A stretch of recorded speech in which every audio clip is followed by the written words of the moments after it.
are now listening to the Fantasy Standard Podcast on Talkdown TV with P and Ryan.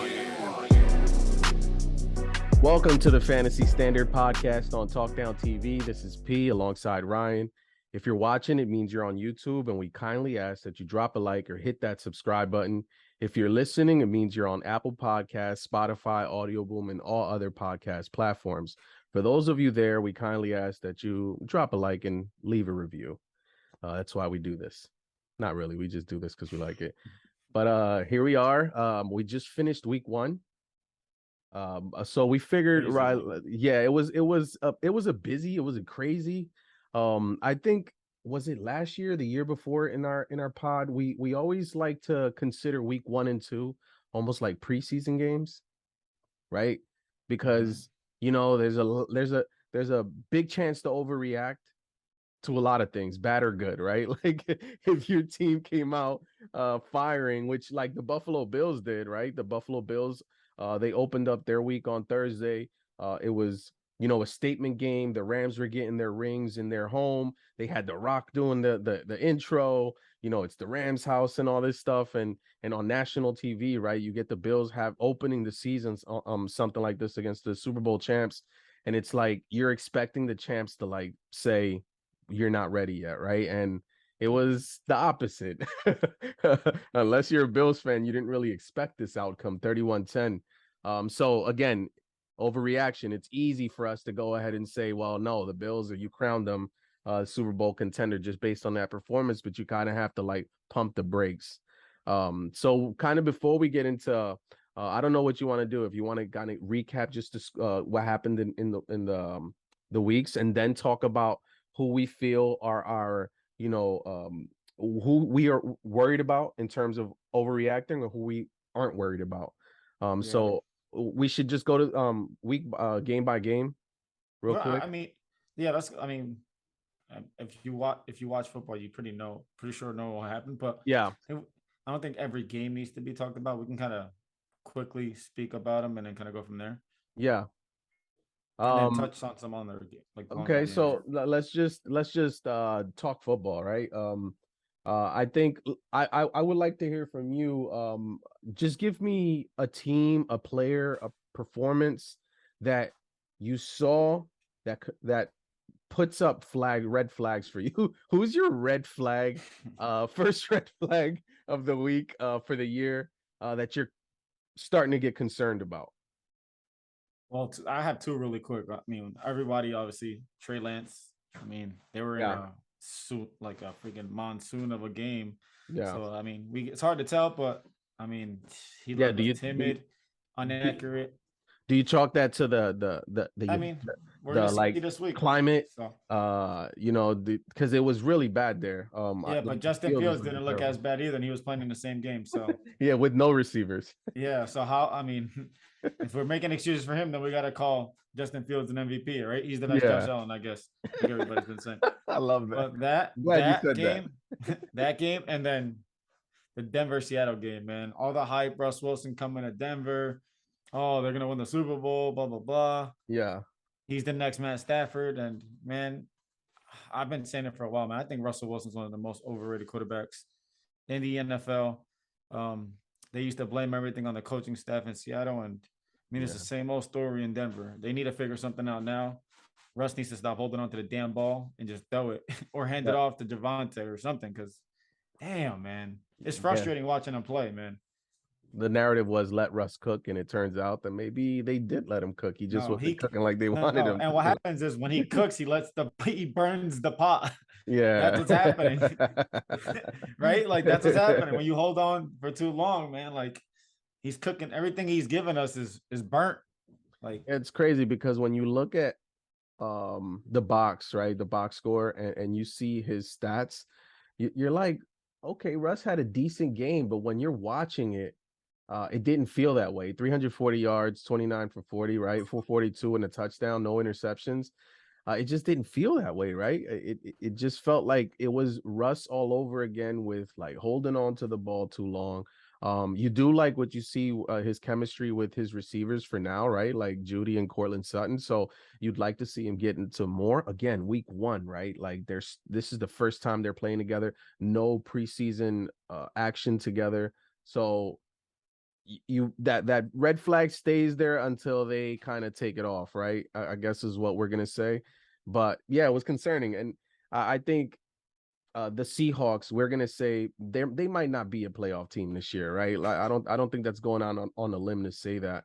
Uh, it was a perfect storm of events, right? You don't know what to The expect from NFL knew what they Seahawks. were doing. Yeah, Putting them week 1. week 1, right? Because if it's week 7 where Russ is already one interesting thing is that I saw video of Seahawks mic'd up, and Tyler Lockett was calling out that Russell Wilson was still using the same call signs at the line that he used to use with his receivers in Yeah, I think I heard that during the game that they were allowing Seattle. him to.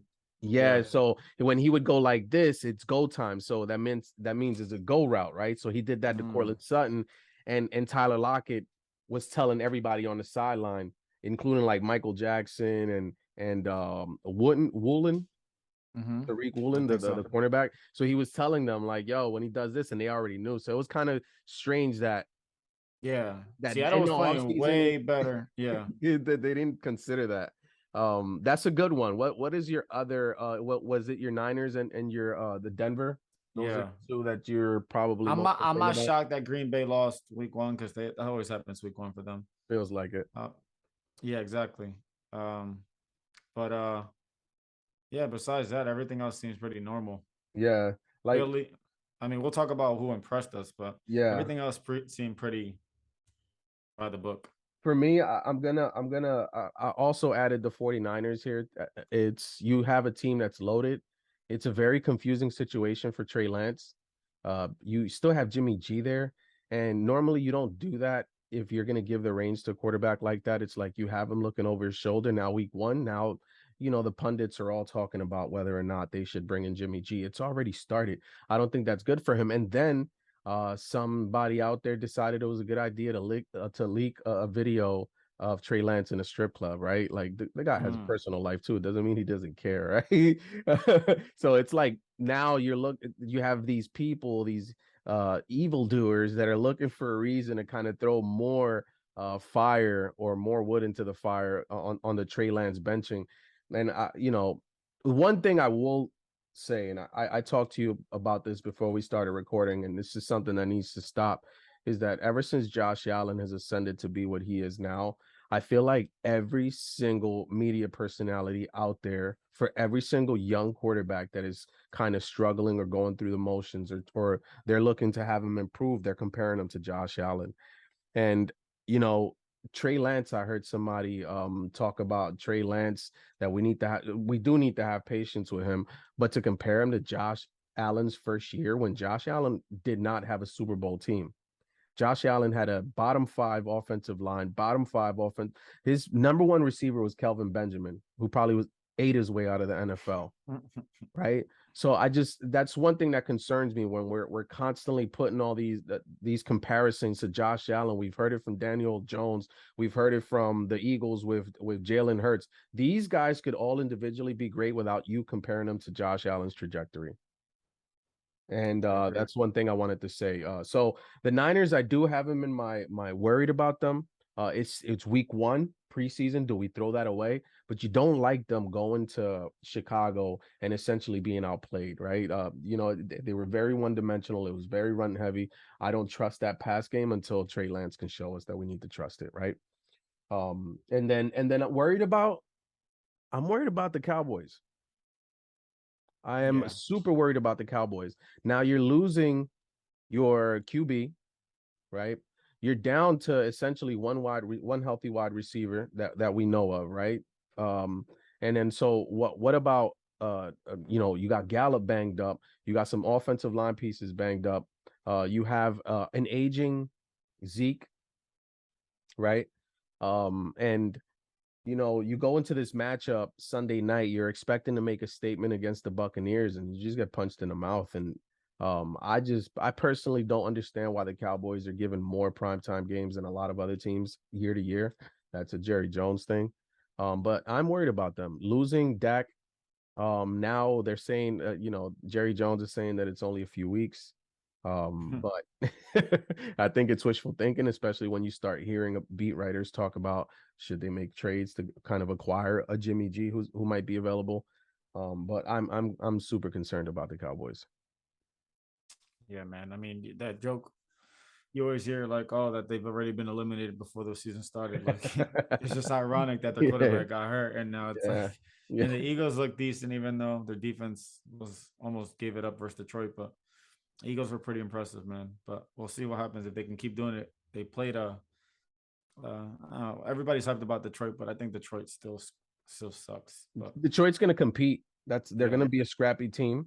They're gonna get blown out and then try to come back at the end of every game, and they're gonna win some, and they're gonna come up short a lot because they have a lot of weapons on that offense now. Oh no, yeah, they just need a quarterback. Did you see today? Jared Goff. Did you see today? Lamar put out a list. I don't know if he put it out, but it leaked or whatever the hell. And he's like, "Yo, if the Ravens put me on the franchise tag, I'm not gonna sign it." And these are 3 teams that he would go to, and it was Miami, Detroit, and what was the other one? Give me 1 second. It'll come to me. Miami, Detroit, and everybody wants to go play in Miami. I know Miami, Detroit, and Philly. I think he said. I think he said. No, it can't be Philly. Yeah, he said Philly. That was the 3. Wow. So if you're Jalen Hurts, you're like, damn. Yeah, I'm here. Yeah, I'm still here, man. So yeah, I mean, imagine Lamar on Detroit. Good God, that would be a little different. Yeah, Lions, Dolphins, and Eagles. Wow. Hey, if I'm the Lions, I'd do everything in my power to get. I'm giving everything up. Yeah, like take all the picks. Take DeAndre Swift, take Taylor Swift. Yeah. So those are my 2. For those of you watching, in the comment section below, let us know which teams are you worried about? Which are your red flag teams right now, or your red flag narratives? Right, it could be about a player. On the flip side, green flags. Like which team or which player had a bad week that you're not necessarily worried about? I mean, despite him like making it look better, Joe Burrow coming out like he did kind of concerned me. I kept calling him trash the whole first half. Because I'm like, what is going on? Like, first off, hand it off to Joe Mixon. Yeah, no bias. And second, like I just don't get it. I felt like they were trying to force, they're trying to be cute. Joe Burrow was making horrible reads. Again, not playing in the preseason. We talked about it. Like, dude, play your players in the preseason, man. Like, at least a quarter or so, because they look horrible week 1. And then, I mean, how many damn upsets were there in week 1? 1. There was a few. And 2. I'm counting them right now. 2. A tie. So 3, 4, 5, 6 games that I can think of based off who were favorites. But like, wow. Yeah. That's crazy. Yeah, I think the common theme for a lot of these upsets, aside from like the Broncos Seattle game, which had that Russell Wilson narrative, the 12th man in Seattle, like it was doomed to kind of be one of those games. I think the common thing is that you have like Packers Vikings, that's a division game, right? So the Cincinnati Pittsburgh game, that's a division game. So you kind of expect, Colts Texans, it's a division game. So if there's one game the Colts are going to play up and almost win, it's week 1, right? where no one's played. So it depends on whose players might maybe played the most during the preseason. And you can see the Texans probably having more players available because, that they're not that much of a set roster as like the Colts are, who are vying for the division there, right? Although we always forget, weren't the Titans the number 1 seed last year in the AFC? Man, that goes under the radar. They won't be this year. They lost to the Giants week 1. That was a doozy. I mean, they should have won. The guy missed a field goal at the end. But give me your other green flag that I was impressed by. Yeah, something that happened that I'm not really worried about this person. I think they'll bounce back or they'll be okay. Oh, you mean for a player? Let me see real quick. Player or team? So my first one, since you already went with your first, I'm gonna give you the Rams. Yeah. I think Allen Robinson, if you're gonna jump ship, trade him to me.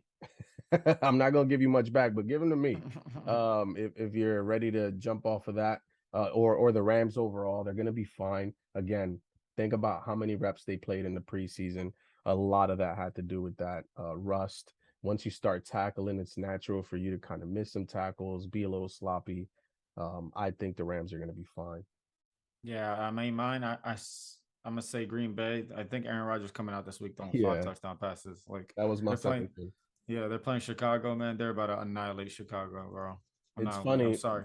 That looked cute week 1, Chicago, but welcome to the big leagues. Yeah, and A-Rod, I think if you look at Wikipedia, he's actually part owner of the Chicago Bears. No. Oh my god. Yeah, he still Oh, owns them. yeah, Yeah, yeah. and it's in Green Bay, and it's Sunday night And football. it's Sunday night football, so he's getting his de facto number one receiver back, because you see what happens when you have the unfamiliar receivers, the younger guys. Watson dropping a wide open pass, and it's not to say Watson's a bad player; it's just he's young.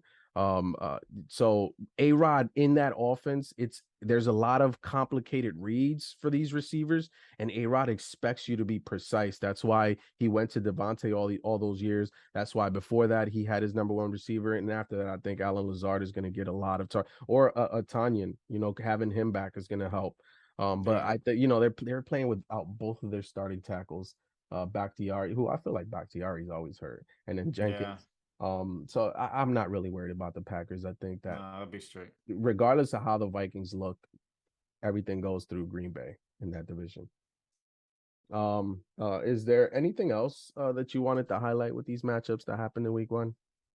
Nah, that's pretty much it, man. Besides the tie, those are never fun, but I mean, your Commanders coming out 1-0. That's yeah, barely. I had to watch Carson Wentz almost give that game up like 3 times, but that's his thing, isn't it? It ain't gonna be cute, but it'll get done. That's his thing, though, right? It is. Carson. It's his So that's thing. why I wasn't shocked. It was a couple of throws. I'm like, what is happening?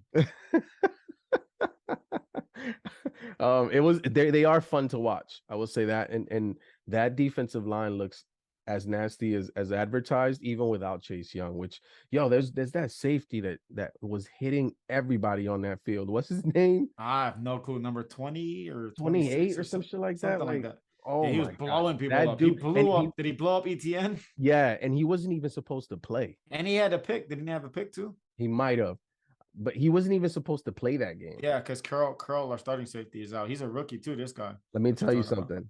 That dude. Yeah, Dude's got it. He's got it. Yeah, I think he should be our starting safety, and we should move Curl into like a hybrid role where he's closer to the box, linebacker. Right? Yeah, linebacker, small linebacker. I'm trying to get his name, man, because I'm looking for it right now. And it here we go. Hold on. Stands out, right? Like it's one of those names that stands out. Hold on. Derek Forrest. There you go, Forrest. Yo, Forrest Gump. Yo, that man. At least for week 1, I think if I were gonna pin my unsung hero of the week, like one of the most impressive players I got to see last week, it was him immediately. And obviously, I have ETN on my team, right? So I'm gonna watch that game and have interest in it. But it feels like that man was flying all over the field. Yeah, and he picked the ball off to end the game. Yeah, I'm super impressed by him. So if you can get again number 22, that's what he is. With the Commanders, the common theme the last few years since Ron Rivera's been there is if you can get any secondary, if you can get that solidified, especially from your safeties. Yeah, that's different. That's gonna be dangerous. When your safeties are picking the ball off, I mean, Buffalo, yeah, that helps a lot. Big time. They're looking to help. So we'll see week 2. We play Detroit. Yeah. One last thing. The NFC West is always a tough division. But if you look at what happened with the Cardinals and Chiefs and that blowout, and the Cardinals are down to one healthy receiver, essentially. You got Zach Ertz, who's banged up. That offensive line isn't great. JJ Watt doing what he does where he's not playing. That's been his career the last few years. Are you concerned with the Cardinals and the? I don't think I'm concerned because I didn't expect a lot. So Okay. You're right, not I like don't. one of these people that are putting them into like, oh, this is a viable contender here. They're barely a playoff team in my opinion. Okay. It's just too much competition now. Like it's not because they're bad. It's just everybody else got better. Yeah. And I feel like, I mean, they didn't really do much in the offseason. No. They didn't add no receivers. Like they lost a receiver. If anything, then they got their number one suspended. This guy Greg Dortch catching passes. Like who the hell is that guy? He has got a cool name, but Yeah. like who? And then you go look at Dortch, and he's a returner. He's got some moves and stuff like that, but you got him who's 5'7". Yeah, and I'm not height shaming here, right? Like I'm the last person to height shame, but He's just short. You got him who's 5'7", 180, and you got Hollywood Brown who's barely 5'10", Oh, right? they got Hollywood. Sorry. Yeah, so they did trade for Hollywood, but Hollywood he wasn't targeted like you expected him to. Yeah, he caught a touchdown and it was like garbage. Yeah, like they went to college together, so you'd think that that okay, I got a weapon, I'm just gonna hone in on him, and it wasn't like we expected. So would Hopkins change that? I would imagine so, right? Because AJ Green was like an afterthought. He's just a body out there at this point. No disrespect, but yeah, I was I guess I didn't have those expectations for the Cardinals either. But if you're a Cardinals fan, I would they play the Raiders this week, man. Oof. Yeah, that's gonna be a tough one. 0-2. Speaking of which, I think it's time to go to the other side. Let's talk a little bit about Lights Out, our league, and then get into week 2 matchups. So before we take it to the other side, you got anything else? Nope. All right. We'll see you on the other side. Ladies and gentlemen, a brief moment to recap the Lights Out Fantasy Football League. Lights Out League, where you never know what Nelson will do next. And we're back. So, much like we've always done, after the drop, we go right into our fantasy football league. We're gonna are we gonna recap week 1 matchups? We can just quick. I mean, we just talked about all the players and stuff. The surface. We'll go to the surface. Yeah, we can talk. That. Yeah. Okay. So let me share my screen. Here you go. Can you see it? Yeah. Let me zoom in a little bit because I know that was a problem. First off, before anything, let's just get right to it. Biggest blowout. Yeah, let's talk about this real quick because I also the newcomer. I had somebody comment on this, and they said it's funny how the person with and again, I will not reveal who my sources are, but the person told me it's funny how the person with the A grade in the draft had the biggest blowout. I'm not sure if that's ever happened in the league, but but God did. God did. Who got the biggest blowout? God did. God did. But yo, welcome to the league, CJ, JC. Yeah.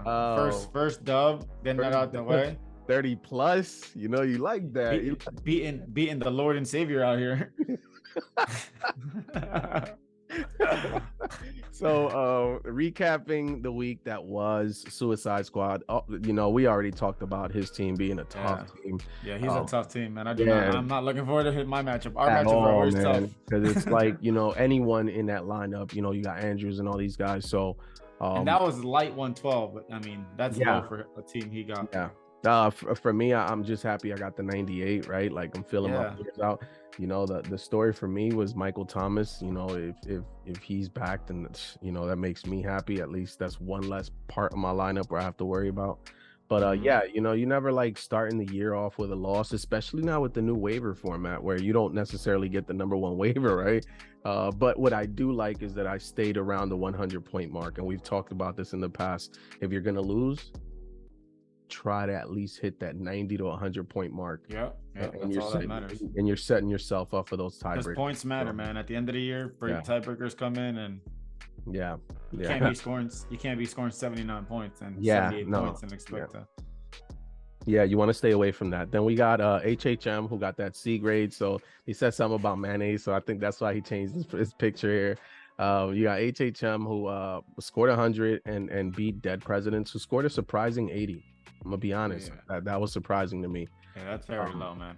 Yeah, but you expect that presidents to bounce back. They always make some calculated and good moves. Isaiah Likely, he was Unlikely likely to he went up succeed and against likely to fail, and it was the other believe one. Yeah, but HHM, Kamara, Russell Wilson, I think Monday night had a decent performance fantasy wise. So it's Judy, and he has that stack, right? So that always helps. But a nice dub there for the defending champ, four-time champ. I have to throw that in there.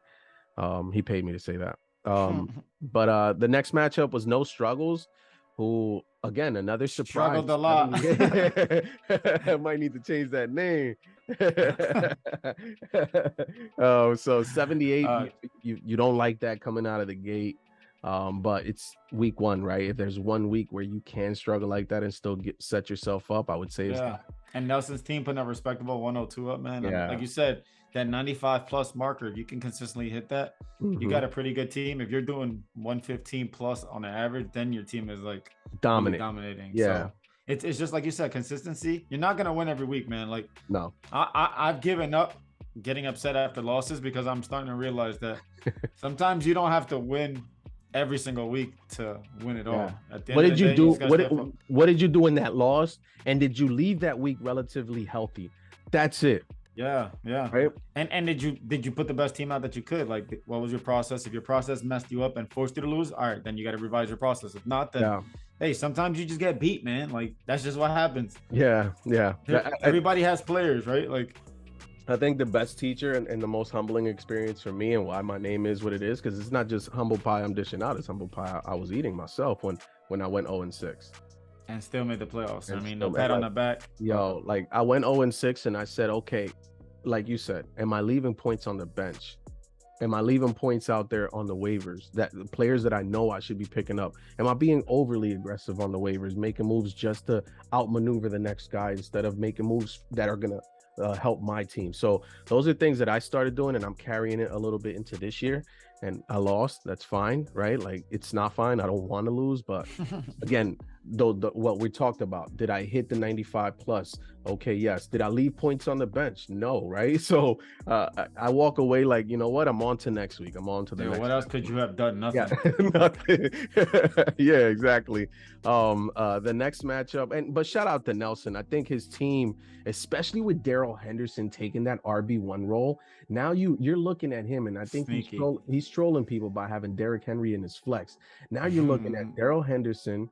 His RB2 is Cordero, who now he's the only healthy running back there, and then you have a rookie behind him, and then a converted defensive back behind him, right? So he's gonna get a bulk of the carries. Now you look at that running back trio along with a Josh Allen. That looks like a good team. That looks like a team that throughout the year, obviously health notwithstanding, right? Like you need them to be healthy, and that's it.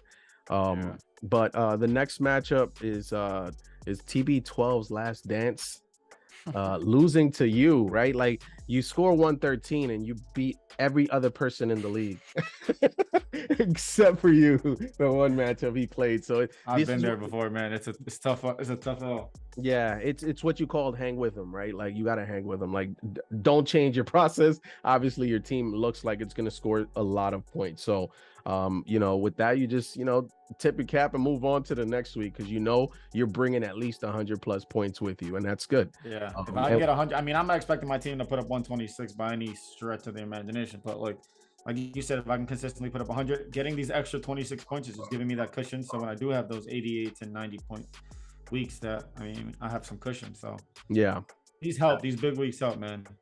Yeah, the stack that you got with Mahomes and Kelsey. Yeah, when that's on, it's on. More often than not, is gonna be on. That's gonna be the red zone, a guy for him, right? So he's always gonna be around the end zone. He's always gonna be getting touches around there. So that's a nice stack. That's a nice way to kind of set your lineup up. Keyword stack. I feel like that a lot of people have started implementing that in the last few years. The cat's out of the bag. We got the next match. Anything else on that matchup? Nah, I mean, just glad I won, man.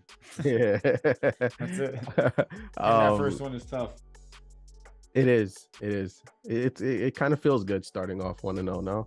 And to score and know you would have beat every single body, that feels really good too. Yeah, because then So it's anybody else not a matchup. It's not a matchup thing. It's a dominant thing. Everybody else that talks shit, you're like, yo, I would have beat you too. So Yeah. The next matchup, Dr. Kevorkian, he says, and funny thing, it's kind of foreshadowing for what's happening next week. And I don't even get into the name yet, but that shooter against the whole show, a disappointing show. Can I get my money back on that? Yeah, no season two. The whole show is just 84 points. You don't like that coming out of the gate. 111 for Dr. Kevorkian. He, and Shooter, he set up his team. I think for the most part, Shooter's been a 3 running back guy. He's got a pretty good rotation there too, right? With guys on his bench like Singletary, guys that were like the forgotten people like Rashad Penny. He has a good combination of people that he can play with at that flex and kind of keep his 2 main running backs there. So we'll see what happens throughout the year, but that's a team to watch. Obviously, he's definitely doing his research. I think he did more mock drafts than anybody combined in the league. He was telling us. So, and he's gonna be prepared, which that's what I like about Shooter. So a nice win. The whole show we expect you to bounce back at some point. And then on to our last matchup, which is our A+ draft guy. God did. Biggest blowout. We touched on it. Yeah, biggest blowout. CJ again. Welcome to the league. It's a nice dub. But hope none of your running backs get hurt because I'm not seeing too much depth back there. Najee, Najee's already kind of going through the motions. So let's go on to now week 2. We've talked about the past. Let's move on. Right. Do you want me to drill into these matchups at all? Kind of highlight for our league? Yeah. I mean, or you want me to keep it like this? If anything, we can kind of see who's playing each other, and next week we can talk about how it transpires. We'll drill into the matchup. Because there's only so much that we can talk about. It's predictions. So we don't really have anything to talk about until the games happen. Yeah. You're gonna see some scores there. I think I will highlight that it's just time has not really allowed us to kind of link our schedules to get it before the Thursday game is played. But what we will commit to is not talking too much about what happened on Thursday. We're just going to look at the scores as is. We're going to look at who's playing each other, figure out where the narratives are, whether it's a losing team, a defeated team facing an undefeated team. That's kind of how we're going to do this going forward. First matchup, they showed me, obviously, and I played God did. You better break bread with God or break pie. Yeah, a little pie, man. Either I eat it or he gonna eat it. But anytime I face Pooty, I feel like it's a tough one. Especially how Pooty's been coming out the last few years. I expect nothing but like a tough matchup. I remember years ago, I went in up by like 40 on a matchup against him, and I forgot who he had at running back. And his running back ended up like putting up a ridiculous amount of touchdowns, and I barely squeaked out a win against him.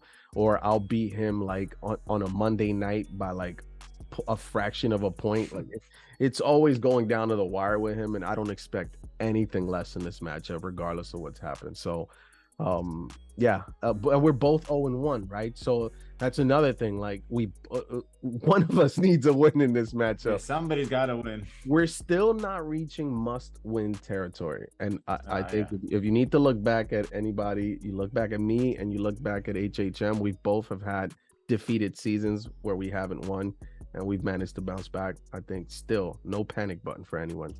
On to the next matchup. We have a 1-0 team against an 0-1 team. HHM against TB12's Last Dance. It should be a good matchup, man. I mean, 6 versus 7.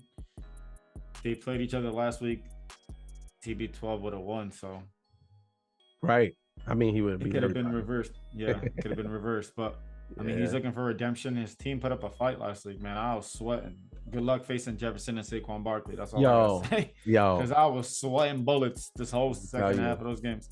Thanks, shout out to Mahomes and Kelsey, because that's the only reason I won. Yeah, Saquon and Jefferson, man, in that O'Connell offense, looks like he can have a Cooper Kupp plus year this year if he can stay healthy, and if Kirk Cousins stay healthy. I think that's important too.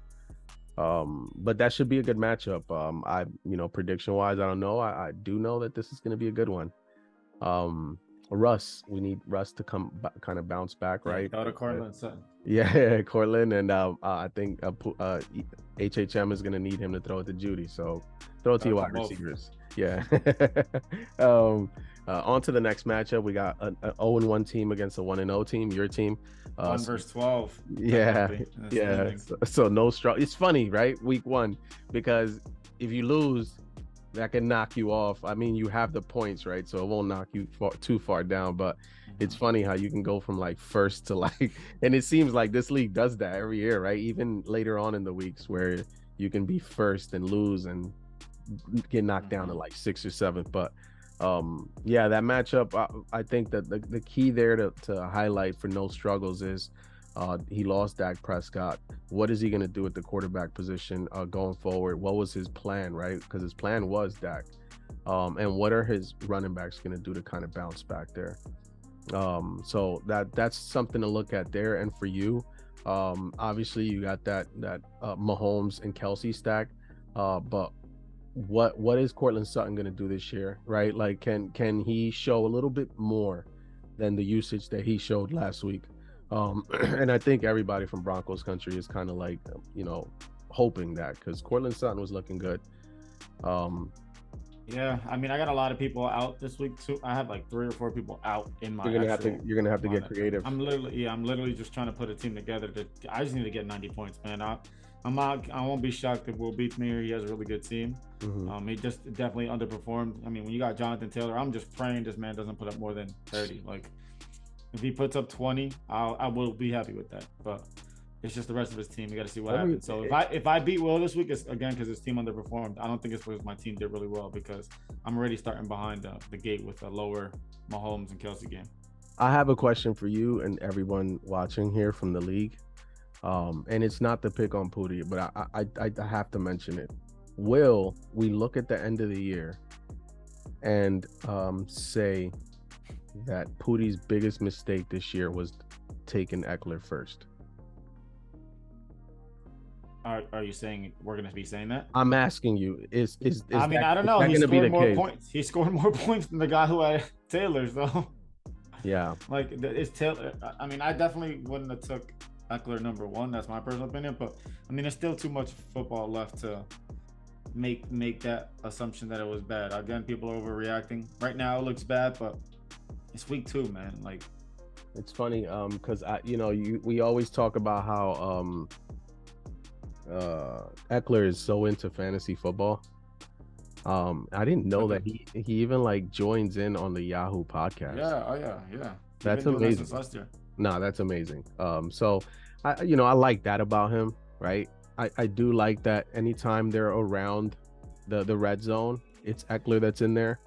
They do make a conscious effort to feed him the ball. So my answer right now is to be determined, because I don't know. I would take Taylor or CMC, but that's neither here nor there. I just figured, so answers below in the comment section. Let us know. What do you think? The next matchup is Dead Presidents against CJ, and CJ with Lamar. Najee Harris is a little banged up, so can he make it 2-0? And Dead Presidents, starting 0-2 isn't the end of the world, but you'd like to beat the new guy. Who's gonna be the first person to beat the new guy? Because I was just gonna say that beginner's luck for some reason carries people into like the championship game or something like that. So I don't want to have to look back on this pod and say I was right about that. Yeah, come on. No offense to you, CJ. You're my boy. I want everybody to be 1-1 after this week. Yeah. Except me. Except you. The next one is Suicide Squad and Dr. This is a good one, Dr. Kevorkian. So 2 undefeated teams. Yeah. So this is a good one. It'll even out the standings. I love that. Suicide Squad's team is just built. We don't need to get into that too much, but he must have. Who did you pay? Who's your source? But Dr. Kevorkian. So the reason that I think he mentioned this, that every year he changes his name to Dr. Kevorkian when he plays the Suicide Squad because of the whole suicide thing, and Dr. Kevorkian. So yeah, so I guess the bat shooter is playing his strategy where he kind of tailors his name to his opponent. We'll see what happens in this matchup, but that's one that I'm anxiously watching this Sunday. And then the last one, we got a surprising one, and not surprising in the Rodriguez with Mr. Nelson household, but surprising to all of us. He's got a solid, we talked about his team already. What is this show gonna do this week to kind of... He needs to show up. That's what they show up first off. Show up. Don't get shown up. Show up. I mean, Nelson, I not for nothing, I know we always joke about Nelson, but hey, Nelson's team is kind of scary right now. It is. It's kind of scary, man. When you got Josh. John's team is decent too, but I don't know, man. Yeah. It's hard. Not that my team is that much more impressive, but shit, I'm scared to play Nelson too. I ain't gonna hold you. It's funny. He just has a lot of upside on this team, and if it goes off, it's a lot, man. It's funny because I look at I always, every day I like flip-flop. I'm like, oh, this team is really good, right? And then I go to the next person's team the next day. I'm like, damn, actually, low-key, this team is good. I find myself doing that this year so much with all of the teams, right? Like, I'll go to your team, I'll be like, yeah, this might be the most stacked team. Then I'll go to Suicide Squad, and I'm like, nah, this might be the most stacked team. Then I'll even go to Dead Presidents, for instance, and I'll say, man, the way he built this team, this is a pretty stacked team, right?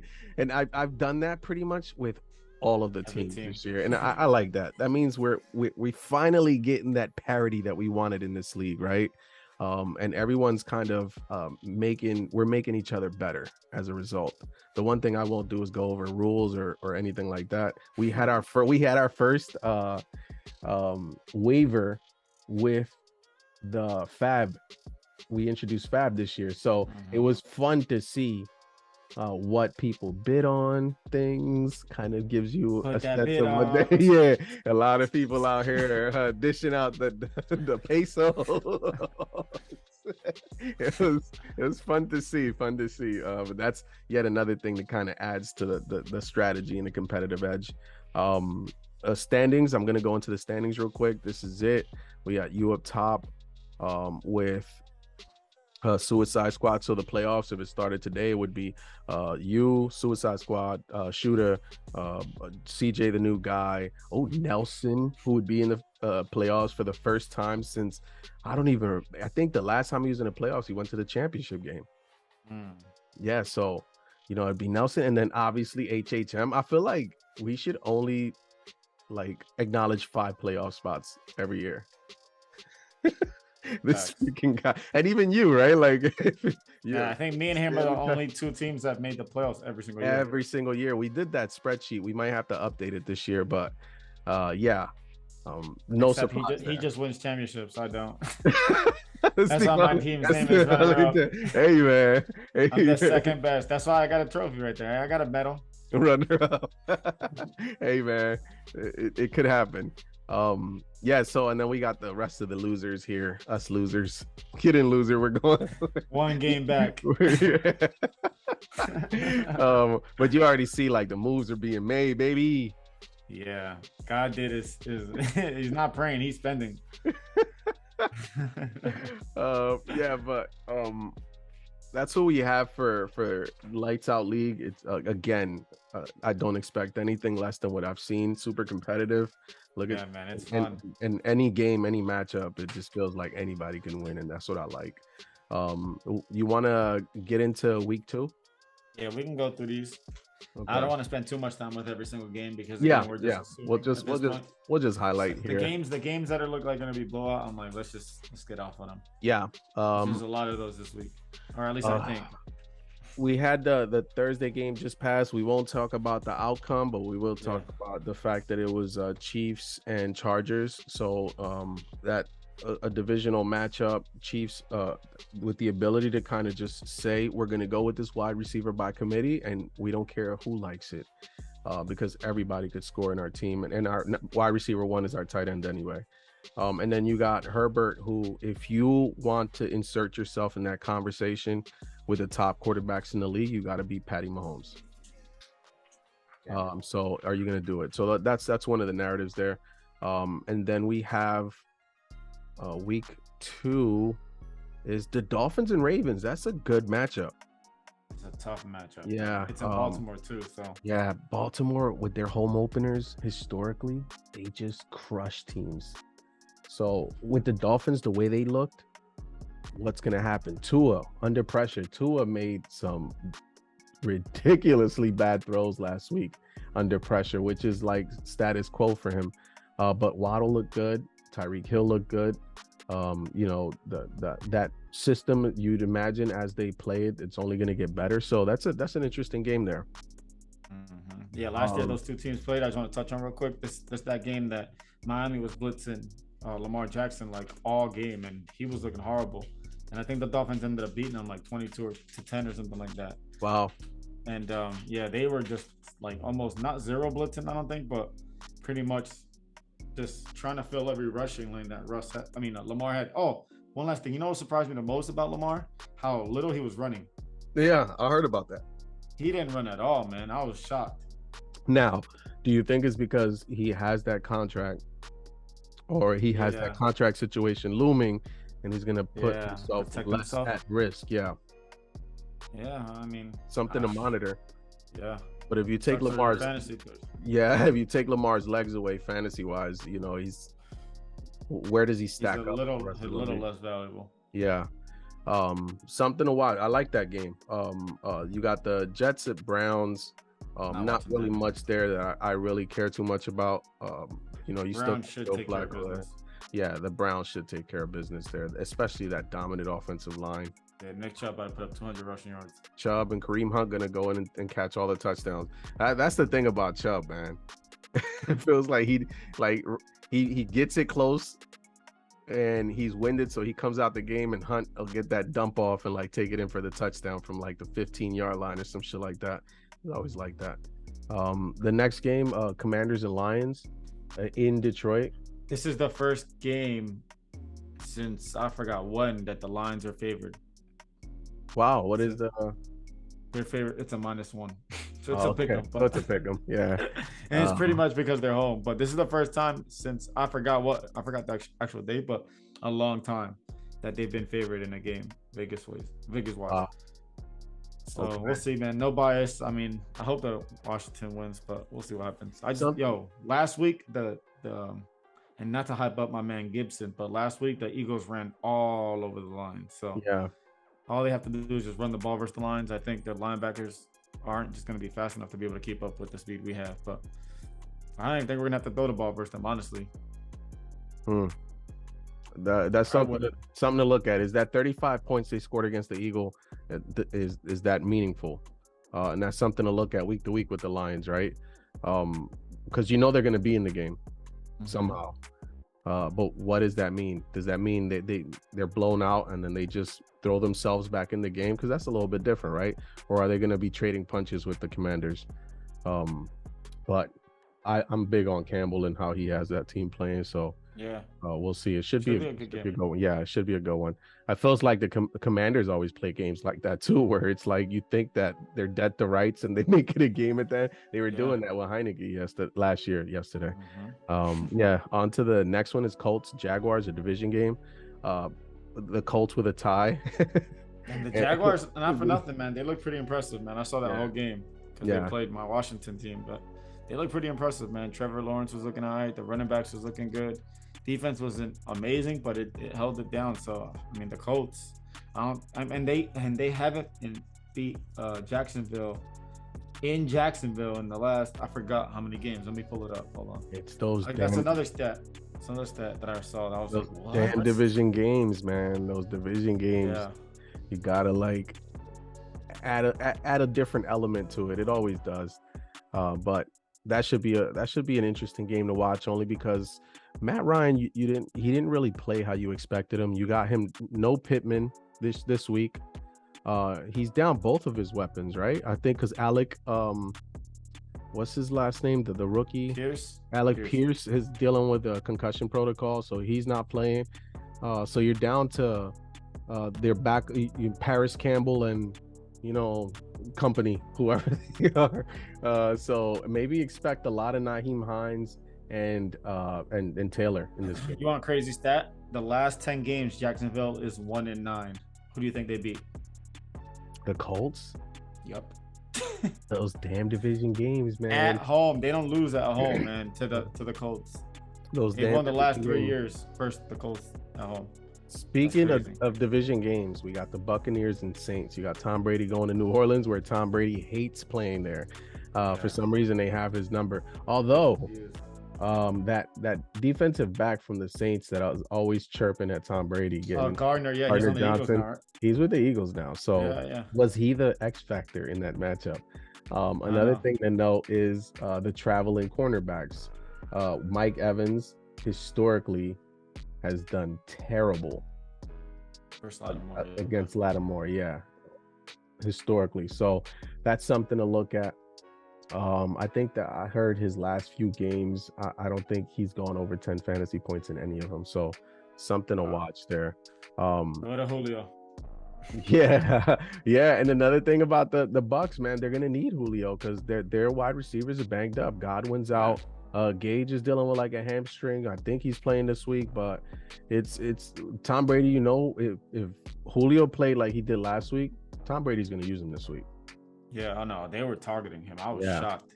Yeah, okay. In the Statcast era, I heard that he ran the fastest. A couple of years, out of the slot or something like that. That was pretty impressive, Julio. Panthers and Giants. Panthers and Giants. Only watching this for CMC and Saquon Barkley. I don't think anybody else cares about the rest of this game. That's essentially the only reason to watch, right? And the Giants again are favored by 1 to pick them. Mm-hmm.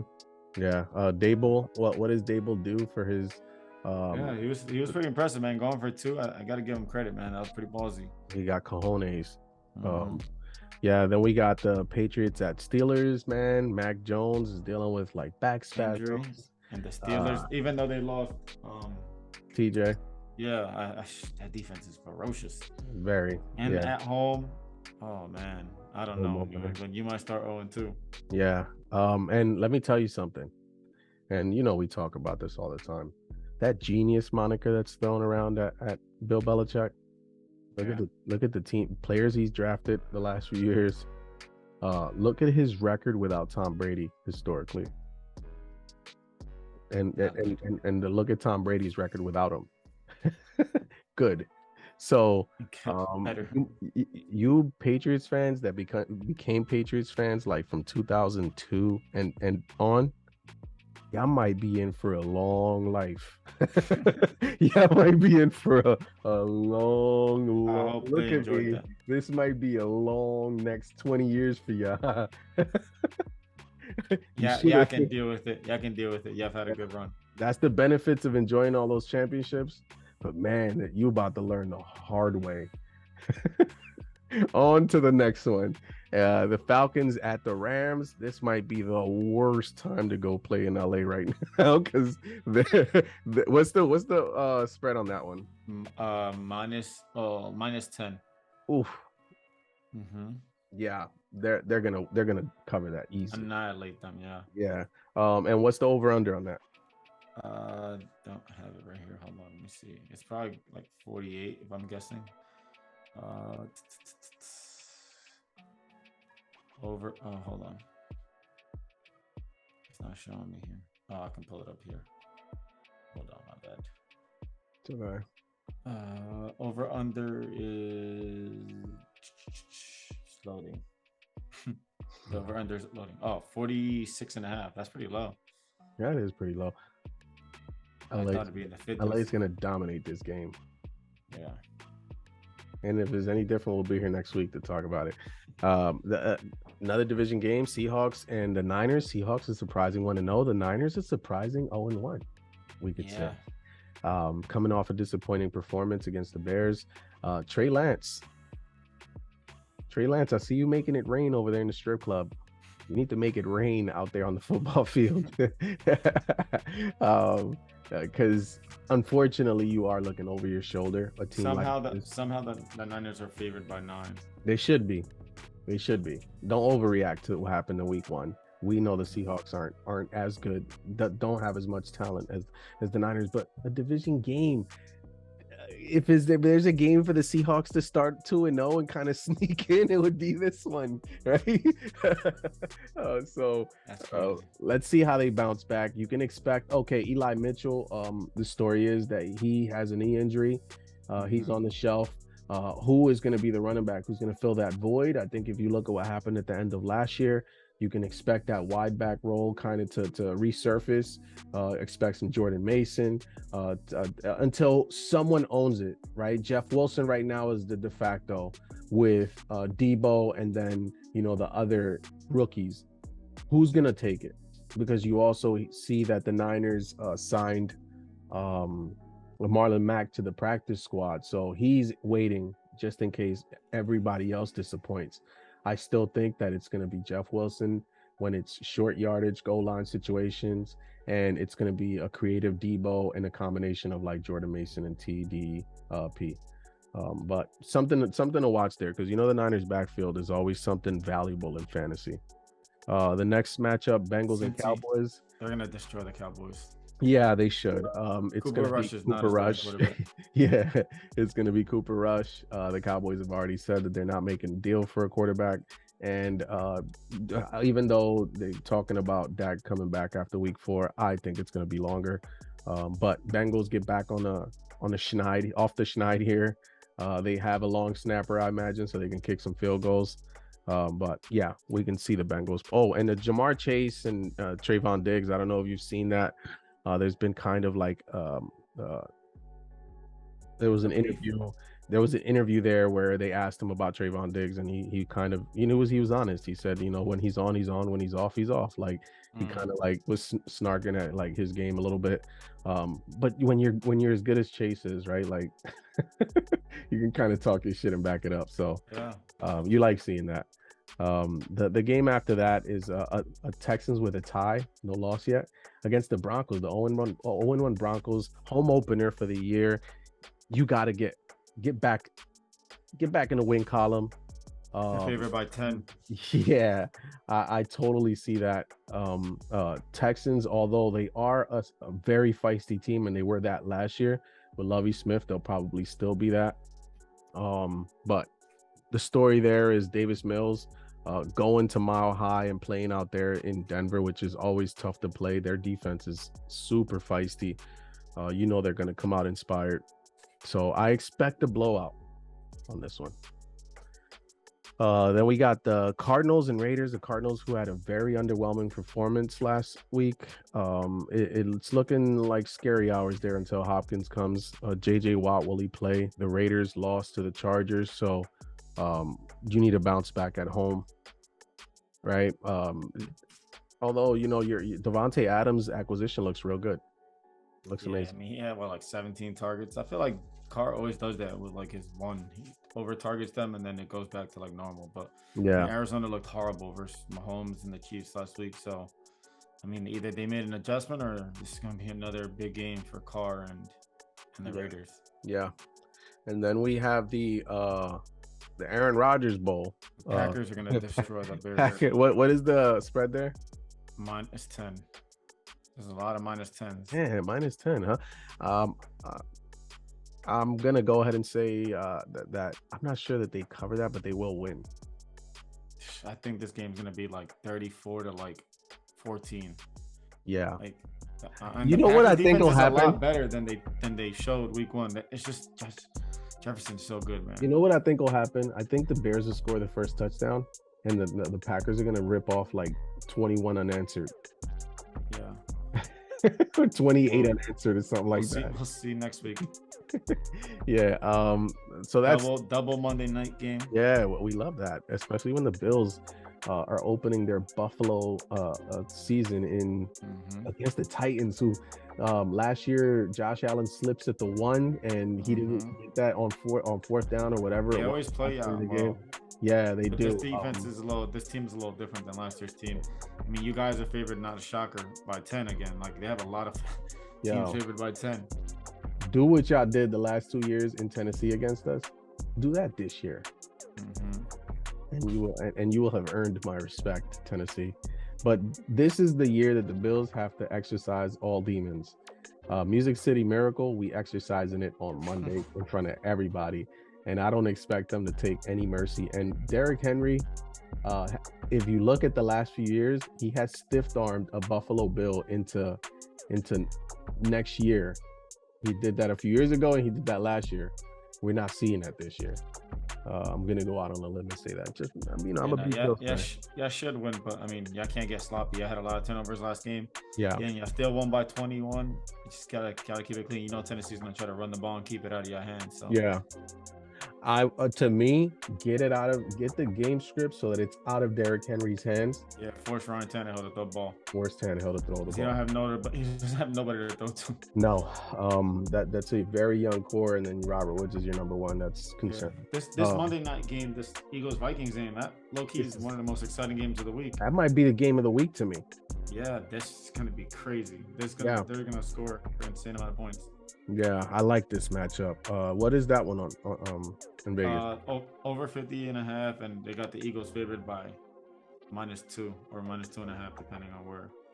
A big test for the Vikings, right? If you want to show that you're real, you got to win a tough game on the road. And the Eagles are exactly that. So what is that? What are you going to do? Are you going to be up for the challenge? O'Connell, first year with the team, you want to make a statement, you beat the Eagles in the link. Right? Like, you go and beat the Eagles the way they looked last week too. The Eagles gave up 35 points to the Lions. I'm gonna venture to say that the Vikings offense is better than the Lions offense. I don't know if I'm going too far out on the limb there, Ryan. Yeah. So the difference here is that whereas the Packers run game clearly suffered by not having their 2 starting offensive tackles, suffered a little bit. The Eagles run game looked in mid-season form no matter who's in there. So they're going to bring that element. Jalen Hurts, are you going to continue to be decisive, making throws? What kind of Jalen Hurts shows up this week? So that's interesting. It's a really good primetime game. That's what we have for our slate of games. Yeah, another exciting week. I can't wait for Sundays. It's like I feel like it just doesn't come here soon enough. Then it comes and it goes really fast. It comes and then and then you get like that little bit of a headache at the end of a Sunday where you're like, damn, I literally just sat here and watched football all day. And it hurts even more if your team is losing. Yeah, it does. It does hurt a little bit. Fantasy team leads and your real team. Yeah, you know what last week, so it was a little easier to wake up on Monday. What helps soften the blow is when you're with like the Buffalo Bills the week they had. I like, man, nothing is gonna get me down the way we started. So yeah, we definitely need to keep that going. The only difference is I have to wait for the Bills on Monday, so I have to hear the Dolphins fans talking shit if they beat the Ravens, because clearly Tua is on the same level as Josh. Yeah, MVP. Josh threw a ball running 21 miles an hour. That was the fastest anyone was ever clocked throwing a ball over 50 yards. And they're still talking about how it was under the Dolphins fans are talking about how it was underthrown like Tua was. I know we're not talking about the Thursday night game that just passed, but did you see that throw Mahomes made to McKinnon? Like, yeah, that like only he, Lamar, very few guys use that arm slot. Very few guys. But yeah, anything else before we close it out? I think it's a great week. That's pretty much it, man. I'm ready for football, and we'll be back next week, man. Yeah, all right. So, you heard the man, everybody. For drop a comment below. Drop a comment below. Yeah, man. Drop a like if you like this. Subscribe if you're enjoying it. If not, man, F y'all. Okay. It's not that serious. For you anyway. If not, we'll be here next week. Yeah, we'll be here anyway. For Rahian and P, and that's the Fantasy Standard.